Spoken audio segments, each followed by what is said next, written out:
नमस्कार, मेरा नाम है आरजे सलील और रेडियो सिटी 91.1 पर कड़क शो करता हूं सुबह का। अक्सर मुझसे लोग पूछते हैं कि सलील भाई बहुत कड़क बात करते हो। मैंने कहा सिर्फ कड़क बात नहीं करता हूं, समझाने की कोशिश करता हूं, उन चीजों की बात करता हूं जो आप बात करना चाहते हैं, लेकिन फर्टिलिटी के बारे में आप ज्यादा बात नहीं करना चाहते। क्यों?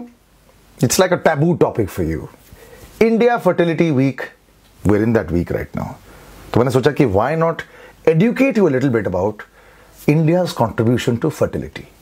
ART, Assisted Reproductive Technology. क्या है ये चीज? Well, for one, let me tell you, 1978 से भारत का इसमें contribution रहा है. So, yeah, 42 years. और इसमें 3 अक्टूबर को पहली बेटी पैदा हुई थी और 3 अक्टूबर को है दशहरा। और इस दिन पे in 1978 उस बेटी का नाम दुर्गा दिया गया था। So can you imagine the significance of it? 42 साल से ये भारत में है, शायद आप इसके बारे में जानते तक नहीं है। Doctor Subhash Mukhopadhyay, he was India's physician who helped this very miraculous process of the test tube baby, like I mentioned, on the 3rd of October when Durga was born. Dr. Subhash Mukhopadhyay, a name you probably don't know because he never got the recognition in his lifetime that he probably should have got, for making sure this process of the first test tube baby in India and Asia, that was Durga, which happened way back in 1978, 3rd October. His contribution towards IVF as well as test tube babies and ART is immense. And that's why it's our duty to celebrate that. CIPLA presents India Fertility Week. From hope to happiness is the hashtag, spreading awareness about fertility management, care and concerns. और इसलिए radio city और सिप्ला ने सोचा कि इसी radio के platform को हम इस्तेमाल करें ताकि आपके जो भी सवाल है देश के कोने कोने से हम उस सवालों को लें और हमारे जाने माने डॉक्टर्स जो हैं इन सारे सवालों के जवाब आपके सामने पेश करें। तो आइए देखते हैं। My question is, how common is infertility? What are its causes, signs and symptoms? And how can it be treated? I am Dr. Umesh Jindal. I am director of Jindal IVF Chandigarh and I have been in the field of infertility for last 35 years. Infertility is quite a common problem in India. Nearly 10 to 15% of couples, or you can say about 2 crores of couples, they struggle to get a baby. And the incidence seems to be increasing with increasing urbanization, increasing career and educational goals of the females. I am Dr. Manju Dagar. I am a director of Nestling Fertility and IVF Center, Gurgaon. In infertility, the causes are accordingly, like if there is a problem in production of the sperm or function of the sperm, and there may be problem in the delivery of the sperm. So in production of the sperm, and there can be low sperm count or there can be nil sperm count. That can be because of some genetic effect, can be because of some childhood infection, mumps, can be because of like chlamydia, gonorrhea, and sometimes these infections can lead to all these problems. In women, the main problem is with the release and formation and release of the egg. Ovulation is the most important part for the conception. So the most common cause of female infertility is ovulation problem, PCOS mainly. In our clinic, every 4th female is suffering from PCOS. I am Dr. Varsha Paidungar. I am attached to Bombay Hospital Institute of Medical Sciences and Reliance HN Hospital, and I run my own nursing home. And I'm working in the field of infertility since last 17 years. Infertility is not a disease. So let us not make any couple like a patient as such. So they should not feel that they have got a disease. So it is just a condition where couple is unable to have a child trying for a period of 1 year. So, but in these cases, there are certain conditions which may lead to infertility issues.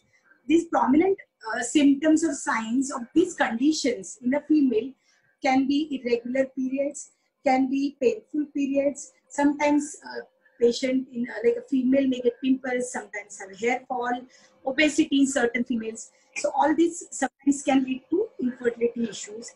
And in a man, it can be because of medical conditions which interfere with sperm motility or sperm count. Always infertility treatment depends on the cause of the infertility.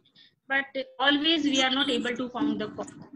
Sometimes there is no cause and we give some medicine. So infertility can be treated with the help of some tablets, some multivitamin tablets, some a tablet to augment sperm formation. We can give some injections. That all depends on what is the problem in your sperm. The sperm analysis is a very simple test that we can do and diagnose where is the problem. So if there is a very mild variation in your sperm parameters, we can advise you IUI also. IUI is intrauterine insemination. I wanted to know if infertility is only a woman's problem. So infertility is not always a woman's problem. It is, unfortunately, it's a myth. And in our society, onus is put on a female for not having a child. In fact, in reality, 1/3 of the factors which are responsible for not having a child can be because of a female. Second 1/3 can be because of a male, and the rest of them can be a combination of male as well as female, or sometimes both factors may be normal. In that case, we call it as unexplained infertility. Infertility is not at all hereditary, it is multifactorial. So many a times it is certain medical conditions in an individual which can be hereditary, but infertility is not at all hereditary. I want to know that what affects fertility cycle and pregnancy rate. Is it the stress level or old age or a lifestyle? Age is the most important factor which determines fertility. All the females are born with a fixed quota of eggs by birth, and after that no new eggs develop. Few of them mature every cycle, and that leads to pregnancy. The older the female, the eggs get older, and they have more chromosomal breaks, or they, in layman terms, वो कमजोर हो जाते हैं, and they are not able to perform the function which they are supposed to do. So age बहुत important है, और with unfortunately career and jobs, they coincide, and fertility, the same age is best for everything, and in that fertility gets delayed. Stress is the part of our modern lifestyle. Everybody is stressed, but perhaps stress affects more in the lifestyle factors than directly fertility, like it's decreasing the sexual intercourse, creating more interpersonal differences, the food habits, the exercise habits. So all those things are more important than stress itself. But definitely stress definitely has a toll on your body and all functions, including reproductive. I think lifestyle modification is one of the very important non-medical part of managing infertility issues. So it is extremely important that you follow healthy lifestyle.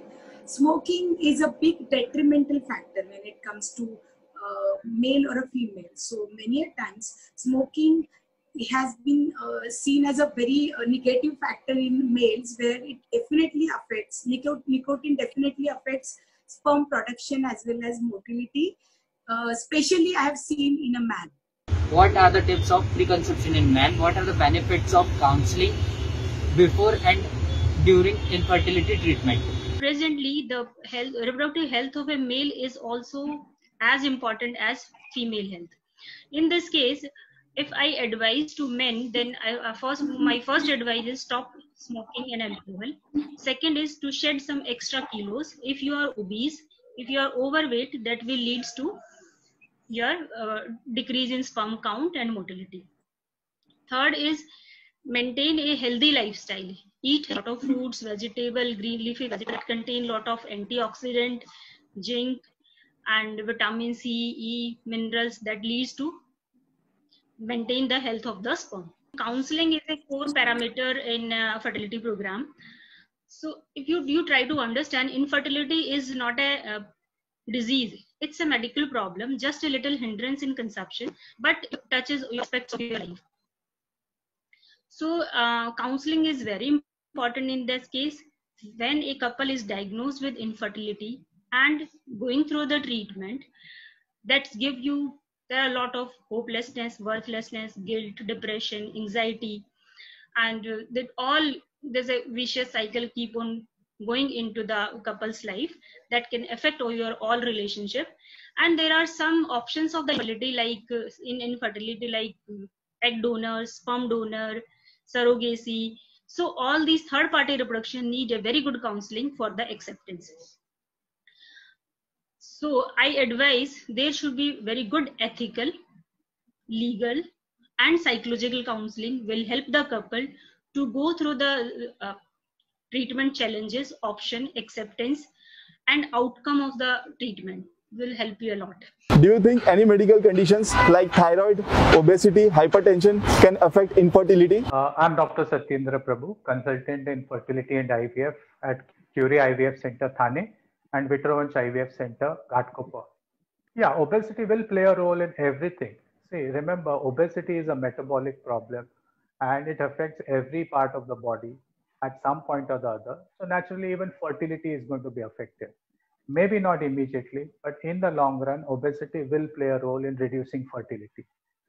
It remains to be seen. There is no cutoff point that this much is okay and beyond this is not possible kind of a thing. It is a phase. It goes sequentially or it goes exponentially. As the obesity increases, the problems increase.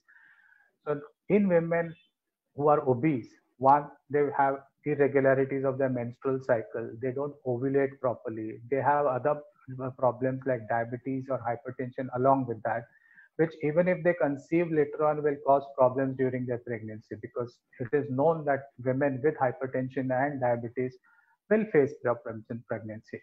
Similarly, for men, anybody who is obese will have difficulty because they'll have parameters of the semen changing because of their weight gain, or even they may have difficulty in having regular sexual relations with their partners. So obesity, yes, will play an important role. Diabetes, again, is a lifestyle. Today's generation will face it more and more. It's a lifestyle disease. And therefore, diabetes needs to be well in control before anybody attempts to get pregnant. Diabetes will have a role to play, or there will be difficulties with the pregnancies which occur. They'll also have, the women will have difficulty in conceiving because their periods might be irregular or their ovulation may not be proper, or in some cases they may be so uncontrolled, the diabetes, that they have difficulty in having regular relations or getting pregnancy in place. Diabetes per se may not cause a problem. It is uncontrolled diabetes which will play a role in fertility. Similarly, for men also, diabetes, when uncontrolled, can cause changes in the semen parameters. It can cause erectile dysfunction, ejaculatory failure. These are all, of course, advanced cases where diabetes has been in place for a long time, uncontrolled, and they have not taken care of it. So any couple who comes to us for treatment for fertility, the basic test which is done is testing of the sugar also, just to rule out, because though we expect that a younger couple may not have diabetes, we do find quite a few cases these days which are borderline and which, if untreated, can go on to full-fledged diabetes. Thyroid is another hormone which is very important for fertility. These days, we are seeing quite a few women with thyroid problems, mostly hypothyroid. That is, the thyroid is functioning less or suboptimally. They respond to external medicines for thyroid, that is thyroxine. And once the thyroid levels come to normal, they usually conceive. But there is a subset of women who have thyroid problems who, even after getting replacement therapy, have difficulty in conceiving. In fact, thyroid does cause problems for everyone, for conception, for growth of the fetus, sometimes even in delivery, and it's a long, prolonged treatment for that. So thyroid control is important, and these days we are seeing a lot of what is called autoimmune thyroids, in the sense that your own body tries to destroy the thyroid cells. So when that happens, it needs to be corrected and long-term treatment has to be instituted, and naturally it plays a role in fertility also. आजकल बहुत सारी लड़कियां देर से शादी कर रही हैं career choices के कारण, तो क्या किया जा सकता है? As days go by, more and more women are opting for careers and postponing their pregnancies to a later, more suitable date. So in such a scenario, if we can offer them freezing, basically cryopreservation means freezing. We deep freeze these eggs or embryos for use at a later date. And important thing is, these eggs or these embryos remain in the same state that they are frozen in for years together till we are ready to use them. So when this facility is available, most women can go on with their careers and plan for their pregnancy as and when they feel for it. So the question here is, how long can we preserve it? The answer to that is for years and years together, without any deterioration of the gametes or the embryos. The other scenario where cryopreservation will probably play an important role is where, say, a person is undergoing treatment for a cancer. So naturally, they don't want to have a pregnancy at that point of time, but at a later suitable date, once the cancer therapy is over, they may be wanting to start a family of their own. So in such a scenario, it would be important for them to preserve their fertility, and cryopreservation does the job for them. So many working women we deal with who want to push their pregnancies to a later date, maybe 2 years down the line or 5 years down the line, till they are more economically settled or till they find a proper partner. Late marriages are the reason for that, because women are waiting for a few more years till their careers settle before getting married and planning a pregnancy. तो सुन लिया आपने हमारे देश के जाने माने doctor से, yes, fertility management it's care and concerns. Hashtag from hope to happiness, Bharat की कंट्रीब्यूशन जो रही है इन इनोवेटिंग आईवीएफ, ये सारे क्वेश्चंस और सारे जो जवाब आप चाहते थे हमने आपके सामने पेश किए। और ऐसे ही जुड़े रहिए हमारे साथ, क्योंकि आप एक बात याद रखिए always, you are never alone, हम आपके साथ हैं।